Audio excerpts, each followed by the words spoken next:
Sun Tzu said, "In the operations of war, where there are in the field 1,000 swift chariots, as many heavy chariots, and 100,000 armored soldiers, with provisions enough to carry them 1,000 miles, the expenditure at home and at the front, including entertainment of guests, small items such as glue and paint, and sums spent on chariots and armor, will reach the total of 1,000 ounces of silver per day. Such is the cost of raising an army. When you engage in actual fighting, if victory is long in coming, then men's weapons will grow dull, and their ardor will be damped. If you lay siege to a town, you will exhaust your strength. Again, if the campaign is prolonged, the resources of the state will not be equal to the strain. Now, when your weapons are dulled, your ardor damped, your strength exhausted, and your treasure spent, other chieftains will spring up to take advantage of your extremity. Then no man, however wise, will be able to avert the consequences that must follow. Thus, though we have heard of stupid haste in war, cleverness has never been seen associated with long delays. There is no instance of a country having benefited from prolonged warfare. It is only one who is thoroughly acquainted with the evils of war that can thoroughly understand the profitable way of carrying it on. The skillful soldier does not raise a second levy, neither are his supply wagons loaded more than twice. Bring war material with you from home, but forage on the enemy.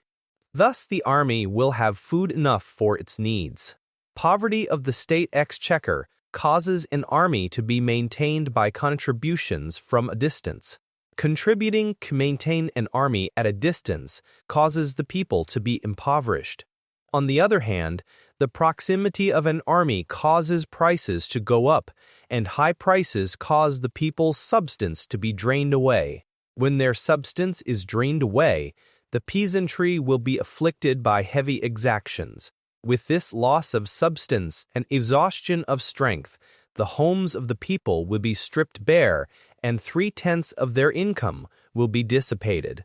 Meanwhile, the government expenses for broken chariots, worn-out horses, armor and helmets, bows and arrows, spears and shields, protective mantles, draft oxen, and heavy wagons will amount to 4/10 of its total revenue. Hence, a wise general makes a point of foraging on the enemy. 1 cartload of the enemy's provisions is equivalent to 20 of one's own, and likewise a single picule of his provender is equivalent to 20 from one's own store. Now, in order to kill the enemy, our men must be roused to anger. That there may be advantage from defeating the enemy, they must have their rewards. Therefore, in chariot fighting, when 10 or more chariots have been taken, those should be rewarded who took the first. Our own flags should be substituted for those of the enemy, and the chariots mingled and used in conjunction with ours. The captured soldiers should be kindly treated and kept.